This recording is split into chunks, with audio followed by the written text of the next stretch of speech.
Welcome to the church family that is lifting lives through living love, inspiring hope, filling with faith, and transforming our world. These recorded messages are made available so that you might have additional opportunities to stay connected with us and that you might learn and grow in your faith. God bless you as you hear the word today.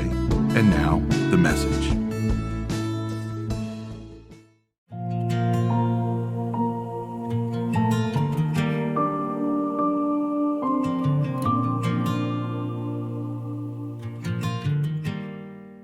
Keep on loving one another as brothers and sisters. Do not forget to show hospitality to strangers, for by so doing, some people have shown hospitality to angels without knowing it. Continue to remember those in prison as if you were together with them in prison, and those who are mistreated as if you yourselves were suffering. Then the king will say to those on his right, "Come, you who are blessed by my Father, take your inheritance, the kingdom prepared for you since the creation of the world. For I was hungry, and you gave me something to eat. I was thirsty, and you gave me something to drink. I was a stranger, and you invited me in. I needed clothes, and you clothed me. I was sick, and you looked after me. I was in prison, and you came to visit me." Then the righteous will answer him, "Lord, when did we see you hungry and feed you, or thirsty and give you something to drink? When did we see you a stranger and invite you in, or needing clothes and clothe you? When did we see you sick or in prison and go to visit you?" The king will reply, "Truly I tell you, whatever you did for one of the least of these brothers and sisters of mine, you did for me." Thank you, John, for reading our scripture, and welcome everyone. Today I'm joined by my wife, Jamalyn Williamson. We told a friend that Jamalyn and I were going to do the message together, and their daughter Jules said, "Of course, because it's the week of love." Wow. So, anyway. Thanks, Jules. But the reason we're doing this, many of you don't know, Jamalyn is an ordained pastor in the United Methodist Church. She's not currently serving a church because she is managing a nonprofit that we started when we first moved to Zionsville called Zionsville. That's right. It's great to be here with everyone. And Zionsville is actually a Creole word. Zami means friend in Creole. And then Fondwa is the community where we serve. You can see the beautiful mountain range. And so it literally means friends of Fondwa. And Zionsville's mission is to improve and transform Haitian lives one house at a time. And so we hire Haitians to build houses for their neighbors. So our theme this Christmas, December, has been home for the holidays. And we've kind of tried to hint throughout all the services, this has a double meaning for us. That yes, we are all home for the holidays, but one of our hopes is that our Christmas offering going to Zionsville will be enough to build a home for a family in Haiti. And we'll say a little bit more about Zionsville later in the message. But I guess for now, as we start to get closer to Christmas, and I know for a lot of you, including for us, reality is sinking in that we may not be with some of the people this Christmas that normally we celebrate with. And so Jamalyn and I thought, well, I guess we have just been reflecting upon the Christmas when we were furthest from home, which turned out to be the very first Christmas we had as a married couple. We were in Haiti. You can see pictures of us. Don't we look so young? Yes.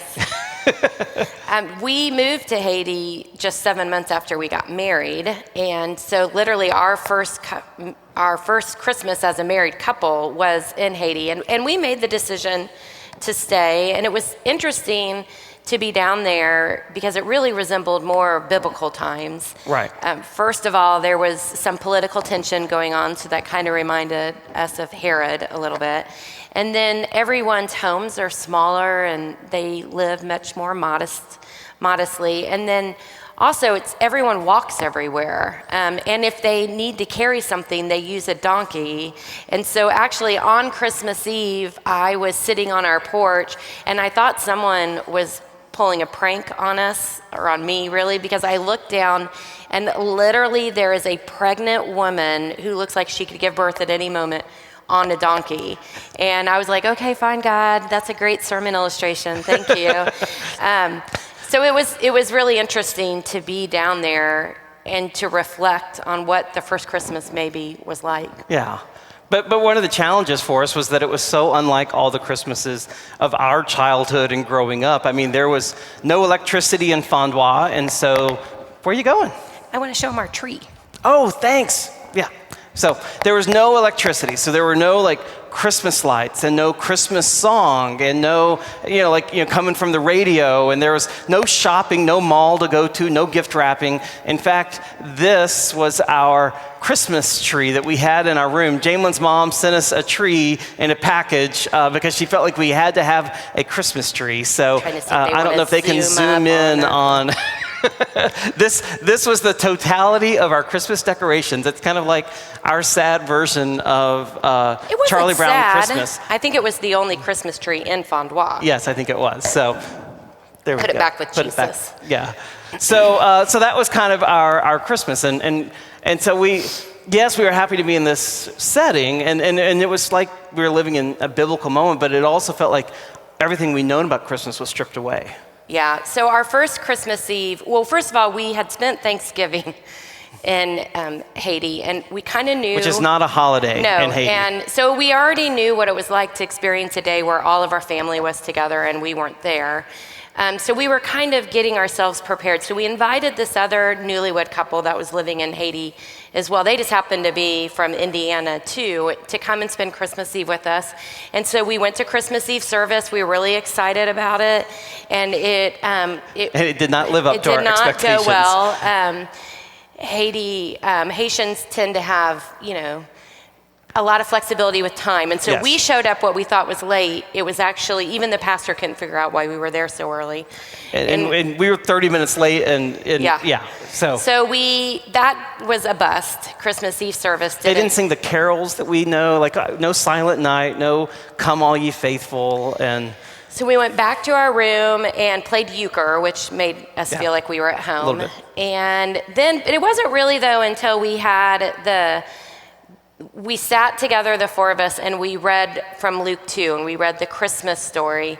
And that really helped us, well, at least for me, it made me feel like at home. Like the words were so comforting and so familiar. And in my mind, I could think about the different pastors I heard reading it on Christmas Eve.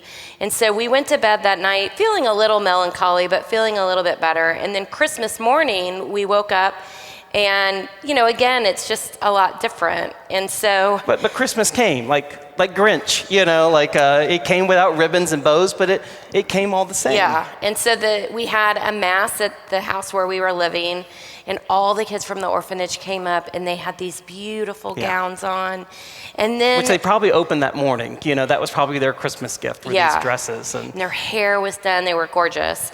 And then, of course, because I needed another sermon illustration someday, we received a child on Christmas Eve who was 2 months old but very malnourished. And Sister Carmel and Sister Simone took him under their wings. And actually, Jed is his name. And there was a picture of him in the video, I noticed.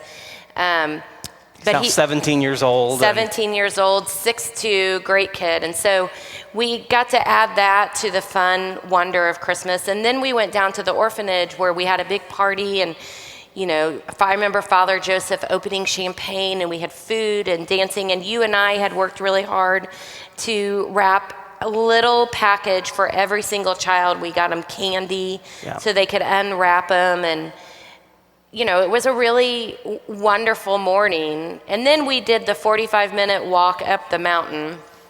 That was the only place we could get cell phone connection, was up at the top of the mountain. Yeah, and unlike the video where there were motos, there were no motos and when no we donkey were there. even. No donkey. And so we went up and we were able to hear our family voices, and that was really nice. And then it was when we were coming down that we just were visiting our neighbors, wishing everybody Merry Christmas. And for me, that was the moment where I think our neighbors started to see us differently, because we had decided to stay instead of going home for Christmas.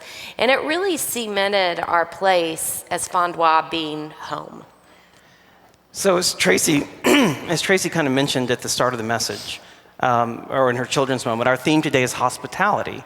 And we tell this story as an example of hospitality, because here we were, this couple, they were so young and so far away from home, and we were desperately homesick.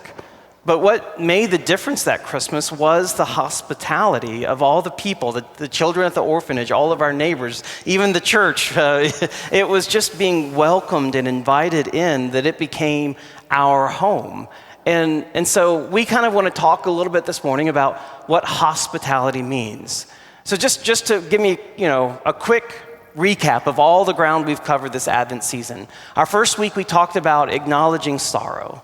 Acknowledging our losses, especially, with COVID, but at the same time holding on to hope. And then the next week we talked about releasing expectations for a perfect Christmas and instead embracing peace by surrendering to God's story. And then our last week we talked about the joy of grace, of being reconciled and restored as God's children. And today we just want to close it by thinking about love. But as we talk about love, specifically talking about practicing and extending hospitality to others. Because this is, that we've been tying this thread, okay, of home for the holidays. Because home there's so many of our traditions center around the home, right? Like that we wrap gifts and place them under the tree, and we decorate, and we have all these foods that we bake. I mean, the smells in the kitchen for almost a whole week, and that's where we gather. It's at home where we welcome and receive Christ. Home is where Christmas is celebrated, and yet the irony is in the Christmas story, so many people were far from home. I mean, Mary and Joseph were at the worst time when Mary's in her 9th month of pregnancy, they receive this edict from Roman law that they have to travel all the way to Bethlehem. And when they get there, they can't find any place to stay with family or whomever. And so the only option is for them to, live in a shelter in a stable for the evening. And it's in that place of all places in the world where God chooses to enter our world. And the first people he tells about it are homeless shepherds living out in the field. And this sense of displacement and homelessness, it even follows into Jesus' adult life and ministry. He wandered wherever he went. He was a roaming rabbi. And at one point in Matthew's gospel, he says, the foxes have holes and birds of the air have nests, but the Son of Man, meaning himself, the Son of Man has no place to rest his head. Jesus chose a homeless life in order to identify with those who are displaced and marginalized. But that also meant that Jesus was dependent on hospitality his whole life long. He lived, he stayed, he ate with those who opened their homes to receive him. And the kind of hospitality that we're talking about isn't, just having a warm candle going in your house and having the best guest room in the neighborhood. Right. It's a Christian hospitality, which means welcoming the stranger, welcoming the person who is unknown to you, and taking them in like they are family. In fact, Hebrews says, do not forget to show hospitality to strangers, for by so doing, some have entertained angels without knowing.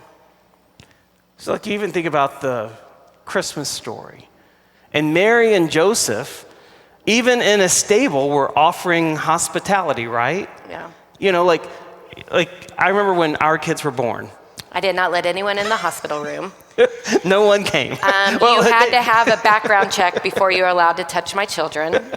I think it's really interesting that Jesus has been born in this stable, and the first people to come visit are smelly shepherds. Mary and Joseph don't even get a private moment. They don't get a private moment, but at the same time, they could have said, we're going to need a day. Mary's exhausted. Come back tomorrow. Yeah. We just had a baby out in the open.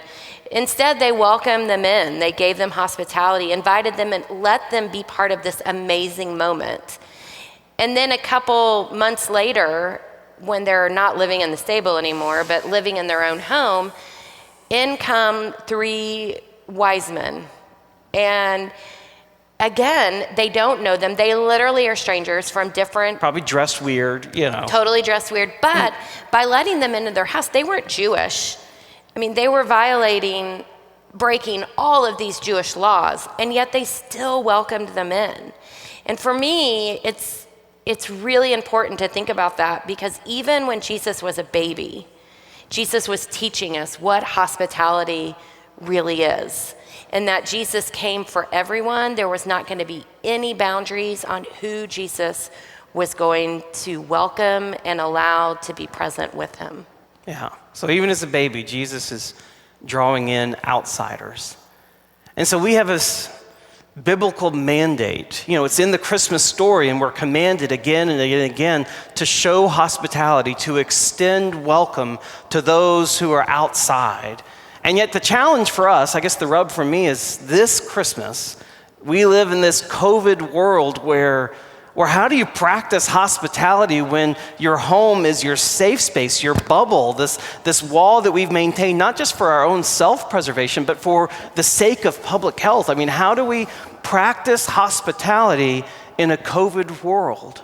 So let me give you a couple thoughts. And the first thought is this: that one way to practice hospitality is to speak love to all those within your home. Wherever your home may be, whoever you may be sharing it with, speak love. John's gospel declares that the word of God became flesh and dwelt among. God's message of love became tangible, touchable. And so I think we do the same whenever we speak love to those we are with this Christmas, and we don't let the Christmas go by without expressing how much we love and care, without letting go of any grudges we may be holding on to. And even if you aren't sharing your home with someone, I mean, this is a perfect time when you think about, even if you're far away from those you love. We have all these technology, Zoom and FaceTime. We're going to be cahooting with Jamalyn's family. It's like a little quiz show that the kids love. But it's any way that we can find to connect to all those that we love and miss this Christmas. Make it your priority to speak love this Christmas to others. Another thing you can do is to keep in mind and to remember those who are without a home and those who are without a family. In Hebrews, it says, don't forget to do good and share with those in need. And so on Christmas morning, as you're getting excited and you're headed towards the tree to unwrap the gifts, I encourage you just to remember those who maybe don't have any gifts or maybe don't have any tree, not even like a beautiful little tree like ours, and to take a minute to pray for them and to remind yourselves that the people who are going without that morning are the people that Jesus came to serve. And so it's really important for us that we remember that as well. Didn't you have like a childhood tradition? I remembered this morning. Now my mom might tell me I made this up, but I can remember on one year on Christmas, my mom setting an empty chair at the dining room table, and it was supposed to be either for Jesus or for someone who was without. And it was just a reminder for us that not everyone has somewhere to go. Yeah. So after you've done that, after you've kind of carved some space in your time and your heart to remember those without, I think perhaps the most important thing we can do is practice kindness. To take the words and our thoughts and put them into action. And that could be an act of intentional kindness to a neighbor or friend that is struggling this Christmas, or it might even be an act of random kindness to a stranger you don't even know, like a donation you make to toys or buying someone's groceries for them. But especially when you do it to someone who can't repay you, remember how Jesus said, "I was hungry and you gave me food. I was thirsty and you gave me drink. I was a stranger and you invited me in." In all these examples, Jesus never says they were hungry, they were thirsty. He always says, I. That's how complete his identification is with those who are without. And when we give, when we serve, when we practice kindness, we can make it our act of spiritual worship when we intentionally try to see Christ and those we serve. So we have one way that we want to do this as a church, to to give shelter to some family that doesn't have adequate shelter this Christmas. And that's through our Christmas offering that we're giving to Zami Fondwa. And we just want to take a moment now and tell you a little bit more about it. So, Jamalyn, if you don't mind, can you tell everyone how Zami Fondwa got started? Well, really, Zami Fondwa got started in 2010. At that point, you and I had been taking mission trips down to Fondwa for about 7 years, and we had been introducing them to our neighbors and allowing them to experience hospitality and, those have coffee, and they really felt like Fondwa was becoming home to them. And then in 2010, I happened to be in Fondwa with a group when the earthquake hit. And very quickly, I saw everything that we knew as normal in Fondwa change. And just walking down the road, I saw the church where we had worshiped on that Christmas Eve. It had collapsed. I walked down the road a little bit further and saw Jezula's house where everyone had had coffee all those trips, and it had collapsed. The house where you and I lived had collapsed. The school where you and I had taught and worked at had collapsed. And I knew from that moment on there was going to be a lot of changes for our relationship with Fondwa. In fact, I wasn't even really sure when I left if I would be able to come back, because so much had changed. It's like you saw our home destroyed. Yeah. And I wasn't really sure, where do you start from there? So I remember the morning the group was walking out of the valley. We were headed up the mountain. And in my mind, I was sort of looking around and thinking, okay, this might be the last time I'm here. And then passing all the children in the orphanage sleeping on the road, because we all slept on the road, and they all were popping up and saying goodbye and telling us safe travels. They even sang to us. I thought Ron Howard was there producing the whole thing, it seemed so crazy. And in that moment, I realized, well, I can't never not come back. This is my home. It just changed our relationship. We came back, people started asking. It didn't change our relationship. It changed our relationship with Haiti. Sorry, right. Everybody. It did change us too. Let's calm down out there. But it changed how we interacted with Fondwa. And so we came back and people started asking, how are Jezula? How are the sisters? How are the kids at the orphanage? And without even asking for funds, people started donating money. Specifically for Jezula's house. It was we want to rebuild this house where so many people had had coffee and been received. Right. So when we were finally able to start going back down with groups, that's what we did. We started building a house for Jezula. The Americans would kind of come in behind and do the grunt work. But little by little, that house was finished. And then Boss Ednor, who happened to be the mason, Jezula's husband, he quickly got to work and built a house for Krishna, who always had us for coffee. And then Paulette, who was living in a horrible situation of a home. And before we knew it, 7 years had passed of us building homes, and we had built 17 houses. And in 2017, I began to feel a nudge from God to do this work full time. And so again, we sat down with our friends in Fondwa and our friends here that felt like Fondwa was their home, and together we created Zami Fondwa. We have an amazing group of leaders on the ground who do the vetting for who will receive our homes. We have a list of 300 names right now, and so they do all the hard work of deciding. And then right now, our goal when we started was to build 40 houses in 3 years, and right now we're building house 30, 31, and 32, and which means we have all 3 of our construction teams at work and have about 65 people employed. And so our vision is to improve Haitians' lives and create transformation. And what we have found is we are improving the lives through the houses, but we're also transforming lives by creating stable work for people so that they're able to send their kids to school and they're able to do things in their own homes because they're constantly receiving an income. So back to homes and hospitality.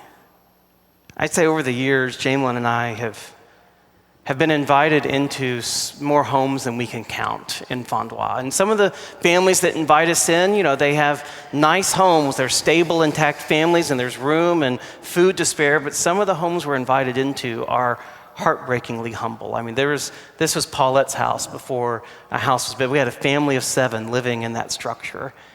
And the amazing thing is, though, is when you enter, people aren't ashamed. Instead, they feel so excited to have you come into their home, and they give you this seat of honor, even if it's just the corner of a bed, and whatever they have to give, whether it's coffee or mangoes or coconuts. We once even had the lady go and get 2 eggs from her chicken's nest and bring them to us. And we didn't want to take the eggs because we knew that she needed the protein more than us, and yet we knew that taking them was a way of giving dignity to her. And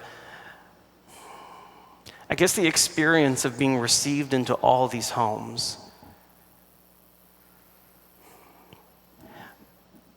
Long before we ever started building homes in Haiti, it was because they first invited us into their home. It was because they first welcomed us. I think about Jesela and Krista and Madame Jean and all these neighbors who have probably at this point received hundreds of Americans into their homes. And when they first started receiving them and giving them coffee, all these strangers, they didn't know that someday those strangers would become the angels who had helped them rebuild their homes. I guess what I'm saying is there's this reciprocal blessing of hospitality when you receive people or when you are received, and there's this bond and connection that forms, and then it grows and grows and grows. And that's what Zami Fondois, that was really the beginning of it. So, last question. Why homes? Out of everything else we could be doing in Haiti, what does it mean to you, Jamalyn, to be building a home? Well, it means for me that I get to be part of the journey for this family. This is Tanya's family. And Tanya's family had built a home they lived in, and then when the earthquake hit, it collapsed. And then they scraped together enough money to be able to build a second home. And then Hurricane Matthew came and it collapsed. And so here's a family that's working really hard at trying to keep themselves in housing. When we met them, the picture that you saw, they're standing in front of a very small structure. They call it Kai Soleil because the sun can come through. And dirt floor, 10 to 12 people sleeping in it. One room. One room, many of them sleeping on the floor, not on mattresses, but just throwing their clothes on the ground and sleeping on top of that. And when it rained, which Haiti has rainy seasons, they have to scatter. And being able to assist a family like Tanya's, she has a college degree, they work, they just needed a little help to get over the hump. And now they have this beautiful home, and Tanya tells this great story about how when a hurricane comes, she's not scared anymore because she knows they have a solid home that will keep them safe.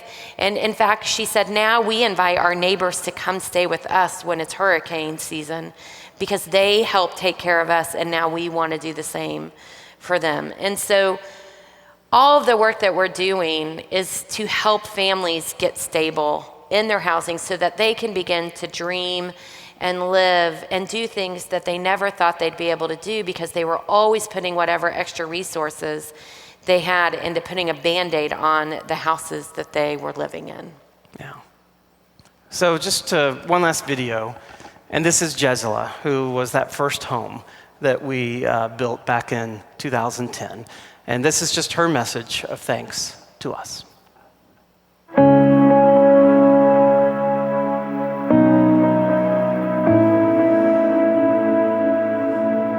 Là où vient visiter, moi senti c'est une fierté, moi senti bon comme faut que yo aller pour y aller travail, mais moi senti m'ta tout kembe yo la caille moi pour m'embrasser yo parce que me senti et m'dou déjà même les maris m'ta vinn travailler après pour t'a faire caille metem, mais c'est grâce à amis yo qui contribuent dans Indianapolis, dans toutes les zones côté yo habité qui te cause moi jeune yon caille pour me rester.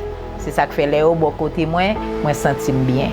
Moi vis dans Fondois et moi rete Fondois, moi marié Fondois, moi gen petite Fondois. Et amis Fondois, yo fait un pile bagaille pour moi et pour mon Fondois. I want to say to them they are doing a good job. Even though they are not saying physically what they are doing, God knows, God sees, because of their support, because of the contribution, people here becomes rich.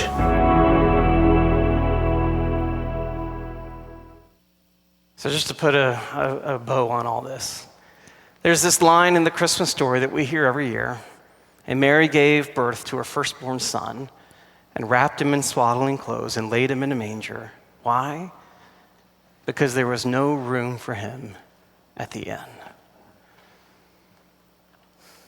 You know, our lives get so full and busy that we often are kind of like, there's no room. There's no room in our lives. There's no room in our hearts. There's no room at the inn.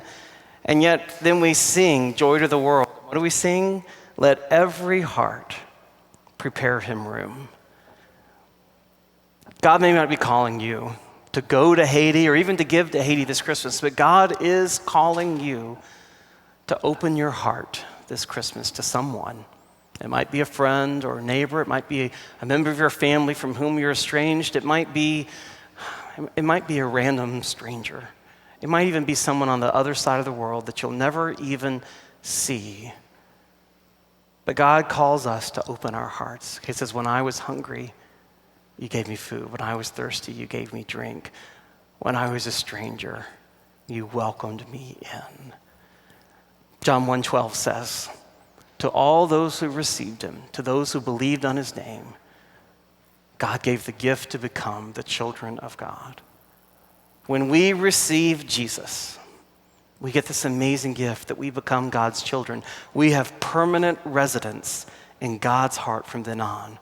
But when we receive Jesus, we are also called as Christians to open our hearts to all those with whom Jesus identifies. And when we share our resources, when we share our time, when we share our love and our friendship with the least of these, we're doing so to Christ himself, to the glory of God. Amen.